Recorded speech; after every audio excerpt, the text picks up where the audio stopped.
സ്നേഹിതരെ, ബൈബിളിലൂടെ ഒരു തീർത്ഥാടനം എന്ന ബൈബിൾ പഠന പരമ്പരയുടെ ഈ പുതിയ എപ്പിസോഡിലേക്ക് ഏവർക്കും ഹൃദയപൂർവ്വം സ്വാഗതം.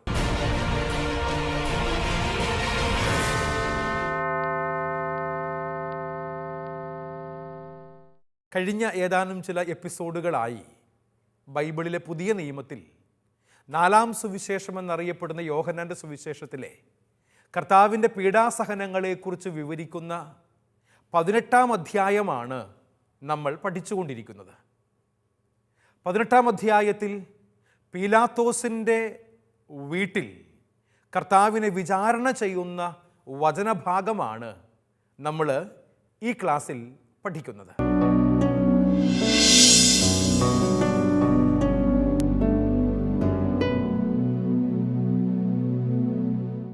യോഹന്നാൻ്റെ സുവിശേഷം 18-ാം അധ്യായം 28 മുതൽ 19-ാം അധ്യായം 16a വരെയുള്ള ഭാഗങ്ങളാണ് ഈശോ പീലാത്തോസിൻ്റെ മുൻപിൽ വിചാരണയ്ക്കായി കൊണ്ടുചെന്ന് നിർത്തപ്പെടുന്ന വചനഭാഗമായി നമ്മൾ കാണുന്നത്. അതായത് അന്ത്യത്താഴം കഴിഞ്ഞ് ഗത്സമൻ തോട്ടത്തിൽ വെച്ച് കർത്താവിനെ പടയാളികൾ അറസ്റ്റ് ചെയ്ത് അന്നാസിൻ്റെ അടുക്കൽ കൊണ്ടുചെല്ലുന്നതും അവിടെ വെച്ച് യോഹന്നാൻ എന്ന ശിഷ്യൻ്റെ റെക്കമെൻഡേഷൻ വഴിയായി ശിമയോൻ പത്രോസ് കൊട്ടാരമുറ്റത്തേക്ക് കയറുന്നതും അവിടെ വെച്ചുള്ള പ്രതിപാദനങ്ങളും നമ്മൾ കാണുന്നുണ്ട്. അതിനുശേഷം കർത്താവിനെ ഭരണാധികാരിയായ പീലാത്തോസിൻ്റെ അടുക്കലേക്ക് വിചാരണയ്ക്ക് വേണ്ടി കൊണ്ടുചെല്ലുന്ന വചനഭാഗമാണ് 28-ാമത്തെ വാക്യം മുതൽ 19-ാം അധ്യായത്തിൽ 16-ാം വാക്യം വരെയുള്ള വചനഭാഗങ്ങളിൽ പ്രതിപാദിക്കപ്പെടുന്നത്. അതുകൊണ്ട് തന്നെയും പീഡാനുഭവ വിവരണത്തിൻ്റെ പാഷൻ നറേറ്റീവ് എന്ന് ഇംഗ്ലീഷിൽ പറയും. പീഡാനുഭവ വിവരണത്തിൻ്റെ ഏറ്റവും ദൈർഘ്യമേറിയ ഒരു വിവരണമാണ് നമ്മൾ കാണുന്ന യോഹന്നാൻ്റെ സുവിശേഷം 18-ാം അധ്യായം 28 മുതൽ ഉള്ള വചനഭാഗം. ഒപ്പം തന്നെയും പീഡാനുഭവ വിവരണത്തിൻ്റെ കേന്ദ്രഭാഗം, ഒരു സെൻട്രൽ പോർഷൻ എന്ന് നമുക്ക് ഈ വചനഭാഗത്തെ വ്യാഖ്യാനിക്കാൻ സാധിക്കുമെന്നാണ് തോന്നുന്നത്. കാരണം പീലാത്തോസിൻ്റെ കൊട്ടാരത്തിൻ്റെ അകത്തും പുറത്തുമായി 7 ചെറിയ രംഗങ്ങളായിട്ടാണ് കർത്താവിൻ്റെ പീഡാസഹനത്തിൽ വിചാരണ നേരിടുന്ന വചനഭാഗമായി യോഹന്നാൻ സുവിശേഷകൻ ക്രമീകരിച്ചിരിക്കുന്നത്. 7 ചെറിയ ചെറിയ വ്യത്യസ്ത രംഗങ്ങൾ നമ്മളിവിടെ അനാവരണം ചെയ്യാൻ, വിവരിക്കാൻ വേണ്ടി ശ്രമിക്കുകയാണ്. അത് നമ്മുടെ പഠനത്തിന് അല്പം കൂടെ മിഴിവേകും. ഈ കാര്യങ്ങളെ നമുക്ക് വസ്തുനിഷ്ഠമായി മനസ്സിലാക്കാനും സാധിക്കുന്നതിന് വേണ്ടിയിട്ടാണ് ഇപ്രകാരം 7 ഭാഗങ്ങളിലാക്കി പീലാത്തോസിൻ്റെ മുൻപിലുള്ള കർത്താവിൻ്റെ വിചാരണയെ കാണാൻ വേണ്ടിയിട്ട് പരിശ്രമിക്കുന്നത്. അതിൽ ഒന്നാമത്തെ രംഗം എന്ന് പറയുന്നത് യോഹന്നാൻ്റെ സുവിശേഷം 18-ാം അധ്യായത്തിൻ്റെ 28 മുതൽ 32 വരെയുള്ള വചനഭാഗങ്ങളാണ്. ആ വചനഭാഗം സംഭവിക്കുന്നത് പീലാത്തോസിൻ്റെ കൊട്ടാരത്തിന് പുറത്താണ്. നിങ്ങൾക്ക് സ്ക്രീനിൽ അത് കാണാൻ സാധിക്കും. ഞാൻ ആ വചനഭാഗം എഴുതിയിട്ടിട്ടുണ്ട്. രംഗം 1 ഇതൊരു നാടകീയമായിട്ടാണ് യോഹന്നാൻ അവതരിപ്പിക്കുന്നത്. അതുകൊണ്ട് തന്നെയും നമ്മൾ സാധാരണ നാടകമൊക്കെ കാണുമ്പോൾ 1-ാം രംഗം 2-ാം രംഗം എന്ന് പറഞ്ഞ് മുൻകാലങ്ങളിൽ കർട്ടനിട്ട് പല രംഗങ്ങളായി അവതരിപ്പിക്കുമായിരുന്നു. ഇപ്പോൾ ദൃശ്യ സാങ്കേതിക വിദ്യയും ലൈറ്റിംഗ് സിസ്റ്റമൊക്കെ വളരെ മനോഹരമായതുകൊണ്ട് വിളക്കണച്ച് അല്ലെങ്കിൽ ലൈറ്റ് ഓഫ് ചെയ്ത് പെട്ടെന്ന് തന്നെയും രംഗങ്ങൾ മാറുന്ന രീതികൾ ആധുനിക നാടകത്തിൻ്റെ മേഖലയിൽ വളരെ മനോഹരമായി സംയോജിപ്പിക്കുന്നുണ്ട്. അതുകൊണ്ട് തന്നെയും ചെറിയ ഒരു രംഗം, ആദ്യത്തെ രംഗം എന്ന് പറയുന്നത് 28-ാമത്തെ വാക്യം മുതൽ 32 വരെയുള്ള വചനഭാഗങ്ങളിൽ നമ്മൾ കാണുന്ന ഈശോയുടെ കുരിശുമരണം സൂചിപ്പിക്കപ്പെടുന്ന രംഗമാണ്. അത് സംഭവിക്കുന്നത് പീലാത്തോസിൻ്റെ കൊട്ടാരത്തിന് പുറത്താണ്.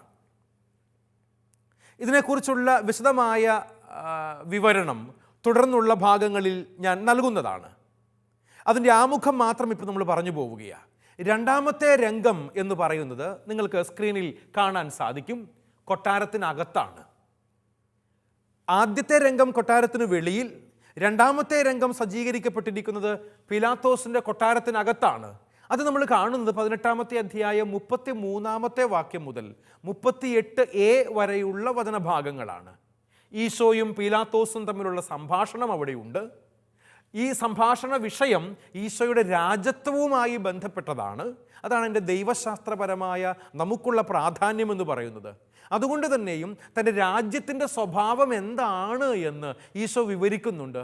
ഐഹികമായ ഈ ലോകത്തിലെ രാജ്യമല്ല താൻ പറയുന്നത് എന്നും അത് സ്വർഗരാജ്യമാണ് എന്നുമുള്ള കർത്താവിൻ്റെ വിവരണമാണ് രണ്ടാം രംഗത്തിൽ നമ്മൾ കാണുന്ന കർത്താവിൻ്റെ രാജത്വത്തെക്കുറിച്ചുള്ള പരാമർശം സംഭവിക്കുന്ന പീലാത്തോസിൻ്റെ കൊട്ടാരത്തിനകത്ത് സംഭവിക്കുന്ന 18-ാം അധ്യായം 33 മുതൽ 38-ാം വാക്യം എ വരെയുള്ള വചനഭാഗങ്ങൾ സൂചിപ്പിക്കുന്നത്. ഇനി നമ്മൾ മൂന്നാമത്തെ രംഗം ഏതാണ് എന്ന് സൂചിപ്പിക്കുകയാണ്. നിങ്ങൾക്ക് സ്ക്രീനിൽ കാണാൻ സാധിക്കും. 38b മുതൽ 40 വരെയുള്ള വചനഭാഗമാണ്. അവിടെ കൊട്ടാരത്തിന് പുറത്താണ്. വീണ്ടും ഒന്നാം രംഗം കൊട്ടാരത്തിന് വെളിയിലായിരുന്നു, രണ്ടാം രംഗം കൊട്ടാരത്തിനകത്താണ്. ഇനി മൂന്നാം രംഗം വീണ്ടും കൊട്ടാരത്തിന് വെളിയിൽ, കൊട്ടാരത്തിന് പുറത്താണ് ക്രമീകരിക്കപ്പെട്ടിരിക്കുന്നത്.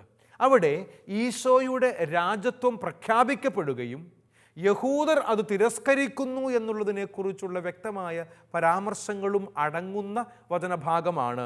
മൂന്നാം രംഗം കൊട്ടാരത്തിന് വെളിയിൽ സംഭവിക്കുന്നു.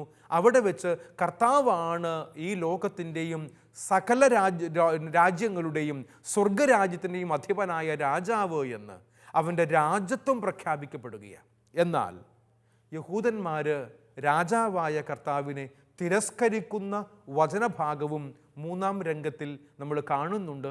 അതും പീഡാസഹനത്തിൻ്റെ അളവ് വർദ്ധിപ്പിക്കുന്നു എന്ന് നമ്മളെ ഓർമ്മപ്പെടുത്തും. ഇനി നമ്മൾ നാലാമത്തെ രംഗമാണ്. നാലാമത്തെ രംഗം സംഭവിക്കുന്നത് വീണ്ടും കൊട്ടാരത്തിനകത്താണ്, പീലാത്തോസിൻ്റെ കൊട്ടാരത്തിനകത്ത്. 19-ാം അധ്യായം 1 മുതൽ 3 വരെയുള്ള ഒരു ചെറിയ രംഗമാണ് നാലാം രംഗം എന്ന് പറയുന്നത്. അവിടെ ഈശോയെ പടയാളികൾ പരിഹസിക്കുന്നതാണ് പ്രധാനപ്പെട്ട പീഡാസഹനത്തിൻ്റെ ഒരു ഭാഗമായി അവതരിപ്പിക്കപ്പെട്ടിരിക്കുന്നത്. പരിഹാസം വലിയ പീഡാസഹനമാണ്. ഒപ്പം തന്നെയും ഈശോയുടെ രാജത്വം പ്രതീകാത്മകമായി പ്രഖ്യാപിക്കപ്പെടുകയും തിരസ്കരിക്കപ്പെടുകയും ചെയ്തതിൻ്റെ വചനഭാഗങ്ങളും നമുക്കവിടെ കാണാനായി സാധിക്കും. പ്രിയപ്പെട്ടവരെ, പരിഹാസം എന്നുള്ളത് സംഘട്ടനത്തിന് സമാനമായ നാടകീയ രംഗമാണ് കർത്താവിൻ്റെ പീഡാസഹനവുമായി ബന്ധപ്പെട്ട് നൽകുന്നത് എന്ന് നമുക്ക് മനസ്സിലാക്കാൻ സാധിക്കും. അതുകൊണ്ടാണ് നാലാം രംഗം കൊട്ടാരത്തിനകത്ത് വെച്ച് കർത്താവിനെ പടയാളികൾ പരിഹസിക്കുന്ന രംഗമായി അവതരിപ്പിച്ചിരിക്കുന്നത് എന്നുള്ളതും ഇതോട് ചേർത്ത് നമുക്ക് വായിക്കാവുന്നതാണ്.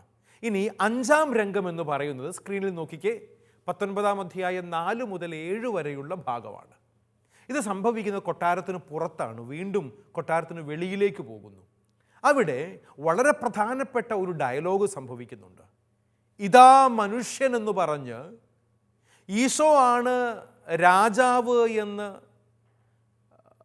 പീലാത്തോസ് തന്നെയും കർത്താവിനെ പരിചയപ്പെടുത്തിക്കൊണ്ട് അവിടെ കൂടി നിൽക്കുന്നവരോടെല്ലാവരോടും പ്രഖ്യാപിക്കുന്ന രംഗമാണ് കൊട്ടാരത്തിന് പുറത്ത് 4 മുതൽ 7 വരെയുള്ള വാക്യങ്ങളിൽ 19-ാം അധ്യായം പ്രതിപാദിക്കുന്ന അഞ്ചാം രംഗം എന്ന് പറയുന്നത്.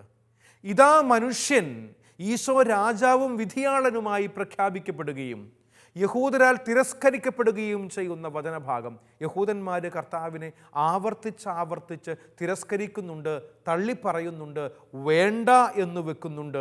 ഈ വചനഭാഗങ്ങളൊക്കെയും അഞ്ചാം രംഗത്ത് നമുക്ക് കാണാൻ സാധിക്കും. ഇനി ആറാം രംഗം എന്ന് പറയുന്നത് വീണ്ടും കൊട്ടാരത്തിനകത്താണ്. 19-ാം അധ്യായം 8 മുതൽ 12 വരെയുള്ള വചനങ്ങളാണ്. ഈശോയുടെ വിധിയാളനടുത്ത വ്യക്തിത്വം വിശദീകരിക്കപ്പെടുന്ന വചനഭാഗമാണ് ഇവിടെ ഉണ്ടാകുന്നത് എന്ന് നമുക്ക് മനസ്സിലാക്കാനായി സാധിക്കും. കർത്താവാണ് വിധിയാളൻ എന്ന് ഓർമ്മപ്പെടുത്തുന്ന, ഒരു മുന്നാസ്വാദനം നൽകുന്ന കർത്താവിൻ്റെ വിധിയാളനടുത്ത വ്യക്തിത്വത്തെ മനസ്സിലാക്കാൻ സഹായിക്കുന്ന വചനഭാഗമാണ് ആറാം രംഗത്തിൽ കൊട്ടാരത്തിനകത്തു നടക്കുന്ന 19-ാം അധ്യായം 8 മുതൽ 12 വരെയുള്ള വാക്യങ്ങളിൽ പീഡാസഹനത്തിൻ്റെ രംഗത്ത് നമ്മൾ കാണുന്നത്. ഇനി അതിനുശേഷം നമ്മൾ കാണുന്നത് ഏഴാമത്തേതും അവസാനത്തേതുമായ രംഗമാണ്. ആ രംഗം വീണ്ടും കൊട്ടാരത്തിന് പുറത്താണ് സംഭവിക്കുന്നത്. കൊട്ടാരത്തിന് പുറത്ത് സംഭവിക്കുന്ന വചനഭാഗം 19 അധ്യായം 13 മുതൽ 16a വരെയുള്ള വചനഭാഗമാണ്. അവിടെ ഈശോയുടെ രാജ്യത്വവും വിധിയാളനടുത്ത വ്യക്തിത്വവും പ്രഖ്യാപിക്കപ്പെടുകയും യഹൂദരാൽ നിർണായകമായി തിരസ്കരിക്കപ്പെടുകയും ചെയ്യുന്ന വചനഭാഗമായിട്ടാണ് നമ്മൾ കാണുന്നത്. എന്ന് പറഞ്ഞാൽ ഒരു നറേറ്റീവ്, ഒരു ദൈവശാസ്ത്രപരമായ ഒരു നറേറ്റീവ് സംഭവിക്കുന്നുണ്ട്. അതിനോട് ചേർത്ത് സംഘട്ടനത്തിൻ്റെ ചില മേഖലകളും ഈ രംഗങ്ങൾ അവതരിപ്പിക്കുന്നുണ്ട്. അതുകൊണ്ട് തന്നെ ഈ 7 രംഗങ്ങളായി കൊട്ടാരത്തിനകത്തും പുറത്തുമായി ക്രമീകരിക്കപ്പെട്ടിരിക്കുന്നു കർത്താവിൻ്റെ പീഡാസഹനത്തെക്കുറിച്ച് പ്രതിപാദിക്കുന്ന പീലാത്തോസിൻ്റെ അരമനയിലുള്ള ന്യായവിധിയെക്കുറിച്ചുള്ള പ്രഖ്യാപനങ്ങൾ നമ്മളെ ഓർമ്മപ്പെടുത്തുന്നത് ഇപ്രകാരമുള്ള ചില കാര്യങ്ങളാണ്. ഇവിടെ ഈശോയും പീലാത്തോസും യഹൂദരും ഉൾപ്പെട്ട ഒരു രാഷ്ട്രീയ വിചാരണയാണ് അവതരിപ്പിക്കപ്പെടുന്നത് എങ്കിലും യഥാർത്ഥത്തിൽ ഈശോയും യഹൂദരും തമ്മിലുള്ള നിർണായകമായ ഒരു ഏറ്റുമുട്ടലാണ് ഇവിടെ സംഭവിക്കുന്നത് എന്ന് പ്രിയപ്പെട്ടവരെ നമുക്ക് മനസ്സിലാക്കാൻ സാധിക്കും. എന്ന് പറഞ്ഞാൽ ഈ വിചാരണയിൽ നമ്മൾ ഈശോയെ കാണുന്നുണ്ട്. ഈശോ ആണ് പ്രതിസ്ഥാനത്ത് നിൽക്കപ്പെടുന്നവൻ. വിധിയാളനായി നിൽക്കുന്നത് പീലാത്തോസാണ്, ഭരണാധികാരിയാണ്. ഇവനെ കൊല്ലണമെന്നാവശ്യപ്പെട്ടുകൊണ്ട് പിടിച്ചുകൊണ്ടുപോയി കൊടുത്തത് യഹൂദന്മാരാണ്. പടയാളികളുണ്ട്, പ്രധാന ആചാര്യന്മാരുണ്ട്, യഹൂദ പുരോഹിതന്മാരുണ്ട്, യഹൂദരായ വ്യക്തികളുണ്ട്. ഇങ്ങനെ ഉൾപ്പെട്ട ഒരു രാഷ്ട്രീയ വിചാരണയാണ് നടക്കുന്നത് എന്ന് നമുക്കറിയാമല്ലോ. പ്രിയപ്പെട്ടവരെ, മനസ്സിലാക്കുക, രാജാവും വിധിയാളനുമെന്ന ഈശോയുടെ വ്യക്തിത്വം വ്യക്തമായി പുറത്തു കൊണ്ടുവരികയും രാജാവും വിധിയാളനുമായി ഈശോയെ യഹൂദർ നിർണായകമായി തിരസ്കരിക്കുകയും ചെയ്യുന്ന ഒരു രംഗമായാണ് ഈ ഭാഗം സുവിശേഷകൻ യോഹന്നാൻ അവതരിപ്പിക്കുന്നത് എന്നുള്ളതും പ്രധാനപ്പെട്ട ഒരു കാര്യമാണ്. ഇവിടെ ഈശോയെ രാജാവും രക്ഷകനുമായി എടുത്തു കാണിക്കുന്നുണ്ട് യോഹന്നാൻ സുവിശേഷകൻ. അതുകൊണ്ട് തന്നെയും കർത്താവ് വിധിയാളനുമാണ്. ഇവിടെ വിധിക്കപ്പെടാൻ വേണ്ടി, രോമം കത്രിക്കാൻ വേണ്ടി പിടിച്ചു നിർത്തപ്പെട്ടിരിക്കുന്ന ചെമ്മരിയാടിനെ പോലെ കർത്താവ് ഈ ലോകത്തിൻ്റെ ഭരണാധികാരികൾക്ക് മുൻപിൽ വന്ന് നിൽക്കുന്നതായിട്ടാണ് അവതരിപ്പിക്കപ്പെടുന്നത്. അതുകൊണ്ട് തന്നെയും പ്രിയപ്പെട്ടവരെ, ഇപ്രകാരം 7 രംഗങ്ങളിലായി യോഹന്നാൻ സുവിശേഷകൻ കർത്താവിൻ്റെ പീഡാസഹനത്തെക്കുറിച്ചുള്ള കേന്ദ്രസ്ഥാനത്തുള്ള പീലാത്തോസിൻ്റെ അരമനയിലെ വിധിയെക്കുറിച്ച് പരാമർശിച്ചുകൊണ്ട് നൽകുന്ന വചനഭാഗമാണ് നമ്മളിവിടെ പരാമർശിക്കുന്നത്. അതിൽ ഒന്നാമത്തെ രംഗമാണ് നമ്മൾ ഇപ്പോൾ പഠനവിധേയമാക്കുന്നത്. ഒന്നാമത്തെ രംഗം എന്ന് പറയുന്നത് ഞാൻ സൂചിപ്പിച്ചതുപോലെ പീലാത്തോസിൻ്റെ കൊട്ടാരത്തിന് പുറത്ത് സംഭവിക്കുന്ന കാര്യങ്ങളാണ്. യോഹന്നാൻ 18 അധ്യായത്തിൻ്റെ 28 മുതൽ 32 വരെയുള്ള വചനങ്ങളിൽ ഈശോയുടെ കുരിശുമരണം സൂചിപ്പിക്കപ്പെടുന്ന വചനഭാഗമായിട്ടാണ് രംഗം 1 പീലാത്തോസിൻ്റെ അരമനയ്ക്ക് പുറത്ത് സജ്ജീകരിക്കപ്പെട്ടിരിക്കുന്നത്. ആ വചനഭാഗം നമുക്കൊന്ന് വായിച്ചു കേൾക്കാം ആദ്യം, എന്നിട്ട് അതിൻ്റെ വിവരണത്തിലേക്ക് നമുക്ക് കിടക്കാം. യോഹന്നാൻ്റെ സുവിശേഷം 18 അധ്യായം 28 മുതൽ 32 വരെയുള്ള വചനങ്ങൾ ബൈബിള് കരുതിയിട്ടുള്ള എല്ലാവരും കൈകളിൽ എടുക്കണം. എന്നോടൊപ്പം ഈ വചനം നിങ്ങൾ ഒന്ന് വായിക്കണം. രംഗം 1 ഇപ്പോൾ ഞാൻ വായിക്കുന്നത്. യോഹന്നാൻ്റെ സുവിശേഷത്തിൽ നിന്നും 18 അധ്യായത്തിൻ്റെ 28 മുതൽ 32 വരെയുള്ള വചനങ്ങളാണ്. യേശുവിനെ അവർ കയ്യഫാസിൻ്റെ അടുത്തു നിന്ന് പ്രത്തോറിയത്തിലേക്ക് കൊണ്ടുപോയി. അപ്പോൾ പുലർച്ചെയായിരുന്നു. അശുദ്ധരാകാതെ പെസഹ ഭക്ഷിക്കേണ്ടതിനാൽ അവർ പ്രത്തോറിയത്തിൽ പ്രവേശിച്ചില്ല. അതിനാൽ പീലാത്തോസ് പുറത്ത് അവരുടെ അടുക്കൽ വന്ന് ചോദിച്ചു, ഈ മനുഷ്യനെതിരെ എന്താരോപണമാണ് നിങ്ങൾ കൊണ്ടുവന്നത്? അവർ പറഞ്ഞു, ഇവൻ തിന്മ പ്രവർത്തിക്കുന്നവനല്ലെങ്കിൽ ഞങ്ങൾ ഇവനെ നിനക്ക് ഏൽപ്പിച്ചു തരികയില്ലായിരുന്നു. പീലാത്തോസ് പറഞ്ഞു, നിങ്ങൾ തന്നെ അവനെ കൊണ്ടുപോയി നിങ്ങളുടെ നിയമമനുസരിച്ച് വിധിച്ചുകൊള്ളുക. അപ്പോൾ യഹൂദർ പറഞ്ഞു, ആരെയും വധിക്കുന്നതിന് നിയമം ഞങ്ങളെ അനുവദിക്കുന്നില്ല. ഏതു വിധത്തിലുള്ള മരണമാണ് തനിക്ക് വരാനിരിക്കുന്നതെന്ന് സൂചിപ്പിച്ചുകൊണ്ട് യേശു പറഞ്ഞ വചനം പൂർത്തിയാകാനാണ് ഇത് സംഭവിച്ചത്. നമ്മുടെ കർത്താവായ ഈശോ മിശിഹായിക്ക് സ്തുതി. പ്രിയപ്പെട്ടവരെ, ഒന്നാം രംഗം കൊട്ടാരത്തിന് വെളിയിലാണ് സംഭവിക്കുന്നത് എന്ന് പറയുന്നതിൻ്റെ കാരണം എന്താണെന്ന് വ്യക്തമാണിവിടെ. അതായത് പെസഹ ആചരണം പാപമില്ലാതെ ചെയ്യേണ്ടതിനു വേണ്ടി കൊട്ടാരത്തിന് വെളിയിൽ വന്ന് പീലാത്തോസ് യഹൂദന്മാരോട്, കർത്താവിനെ കൈയാളിച്ചവരോട് ചോദിക്കുന്ന ഭാഗമാണ്, എന്തുകൊണ്ടാണ് നിങ്ങൾ ഇവനെ എൻ്റെ അടുക്കൽ കൊണ്ടുവന്നത്? അപ്പോൾ അവർ പറയുന്ന വാക്യങ്ങൾ ശ്രദ്ധിക്കുക. ഇവൻ തെറ്റ് ചെയ്തില്ലായിരുന്നുവെങ്കിൽ നിൻ്റെ അടുക്കൽ ഞങ്ങൾ ഇവനെ കൊണ്ടുവരുമായിരുന്നില്ലല്ലോ എന്ന് പറയും. ഇവൻ തെറ്റുകാരനാണ് എന്നവർ അടയാളപ്പെടുത്തുകയാണ്. രണ്ടാമതായി ഈ പീലാത്തോസ് ചോദിക്കുന്നുണ്ട്, ഇവനെ എൻ്റെ അടുക്കൽ കൊണ്ടുവന്ന് ഞാൻ എന്തു ചെയ്യണമെന്നാണ് നിങ്ങൾ ആഗ്രഹിക്കുന്നത്? എന്തുതരം വിധിയാലാണ് താൻ വിധിക്കപ്പെടാൻ പോകുന്നത് എന്ന് കർത്താവ് മുൻകൂട്ടി പറഞ്ഞിട്ടുണ്ട്. അത് കുരിശുമരണമാണ്. അപ്പോൾ കുരിശുമരണത്തിലേക്ക് വിരൽ ചൂണ്ടിക്കൊണ്ടാണ് അവർ പറയുന്നത്, ആരെയും മരണശിക്ഷയ്ക്ക് വിധിക്കാൻ ഞങ്ങൾക്ക് അധികാരമില്ലല്ലോ, അത് നിനക്ക് മാത്രമുള്ള അധികാരമാണ്. ആർക്ക്? പീലാത്തോസ് എന്ന ഭരണാധികാരിക്ക്.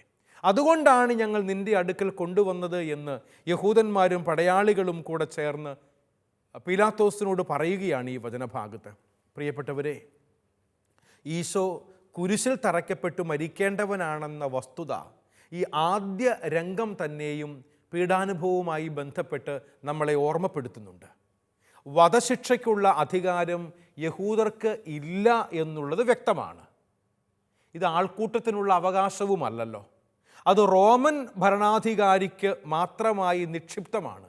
നമുക്കറിയാം, ഒരു കാലത്ത് ഇന്ത്യ ബ്രിട്ടീഷുകാരുടെ കോളനി ആയിരുന്നു എന്ന് പറയുന്നത് പോലെ ഈശോ ജീവിച്ച പരസ്യ ജീവിതകാലം എന്ന് പറയുന്നത് റോമൻ രാജ്യം, റോമാക്കാർ പാലസ്തീനയെ അധീനരാക്കി ഒരു കോളനിയാക്കി ഭരിച്ചുകൊണ്ടിരുന്ന കാലഘട്ടമാണ്.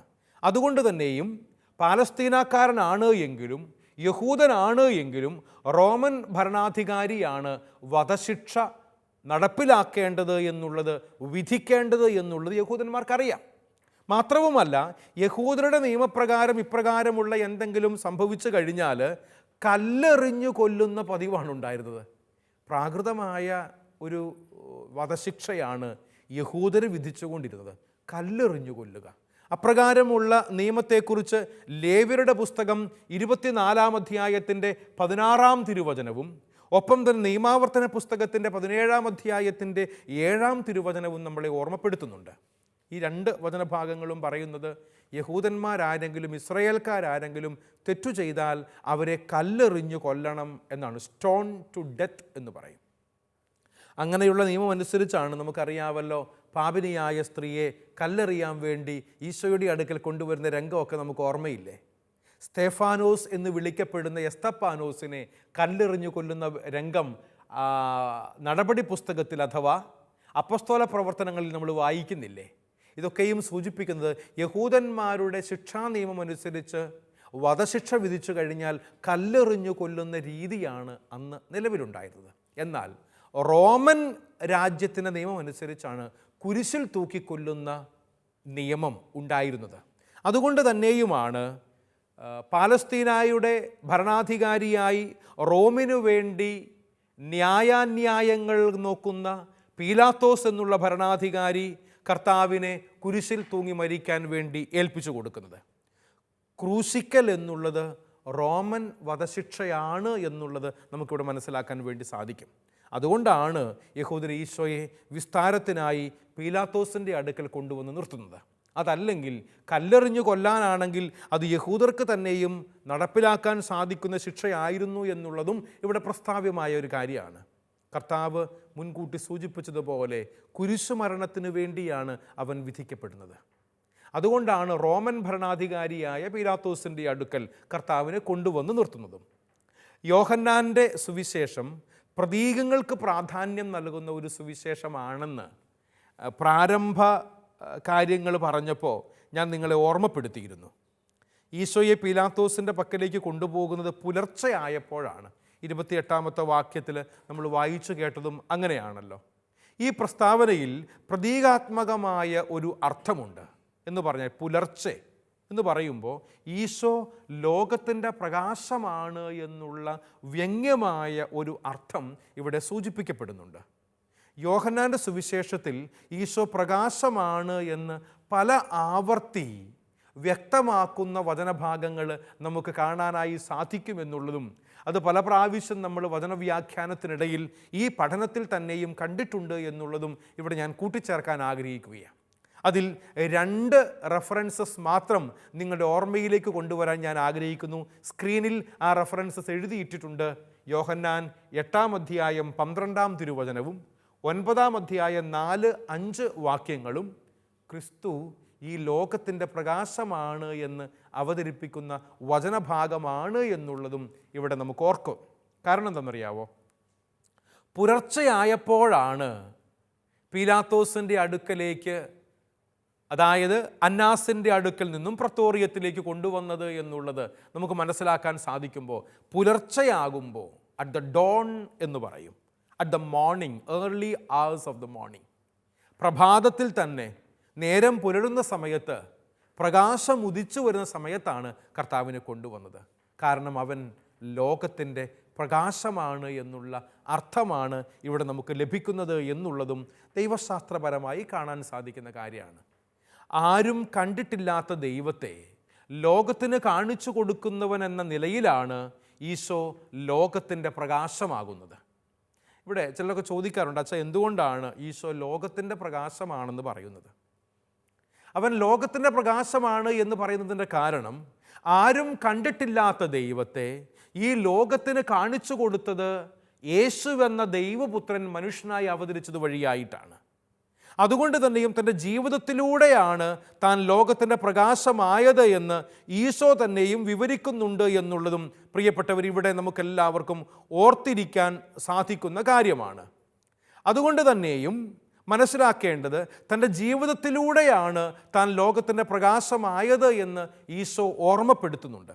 ജന്മനാ അന്ധനായവനെ സുഖപ്പെടുന്ന സന്ദർഭത്തിൽ ഈശോ പറയുന്ന വാക്യങ്ങൾ എന്താണ്? യോഹന്നാൻ്റെ സുവിശേഷം 9-ാം അധ്യായം 4-5 വാക്യങ്ങളാണ്. സ്ക്രീനിൽ ആ വാക്യം നിങ്ങൾക്ക് വേണ്ടി ഞാൻ എഴുതിയിട്ടിട്ടുണ്ട്. എന്നെ അയച്ചവൻ്റെ പ്രവൃത്തികൾ പകലായിരിക്കുവോളം നാം ചെയ്യേണ്ടിയിരിക്കുന്നു. ആർക്കും ജോലി ചെയ്യാൻ കഴിയാത്ത രാത്രി വരുന്നു. ലോകത്തിലായിരിക്കുമ്പോൾ ഞാൻ ലോകത്തിൻ്റെ പ്രകാശമാണ്. ഇപ്രകാരം ലോകത്തിൻ്റെ പ്രകാശമായി തന്നെ കർത്താവ് അവതരിപ്പിക്കുന്നുണ്ട്. ഈ ലോക ജീവിതത്തിൻ്റെ പൂർത്തീകരണമാണ് മരണം എന്നുള്ളത്, അല്ലേ? നമുക്കെല്ലാവർക്കും അറിയാം. ജീവിച്ചിരുന്നപ്പോൾ തൻ്റെ വാക്കുകളിലൂടെയും പ്രവൃത്തികളിലൂടെയും ജീവിതത്തിലൂടെയും സ്നേഹമാകുന്ന ദൈവത്തെ യേശു കർത്താവ് ലോകത്തിന് വെളിപ്പെടുത്തി എന്നുള്ളതാണ് അവൻ ലോകത്തിൻ്റെ പ്രകാശമായി തീരുന്നതിൻ്റെ അടിസ്ഥാനപരമായ ഒരു കാരണം. ഇപ്പോൾ പീലാത്തോസിൻ്റെ വിധി തീർപ്പിലൂടെ ഈശോയുടെ മരണം നിശ്ചയിക്കപ്പെടുകയാണ്.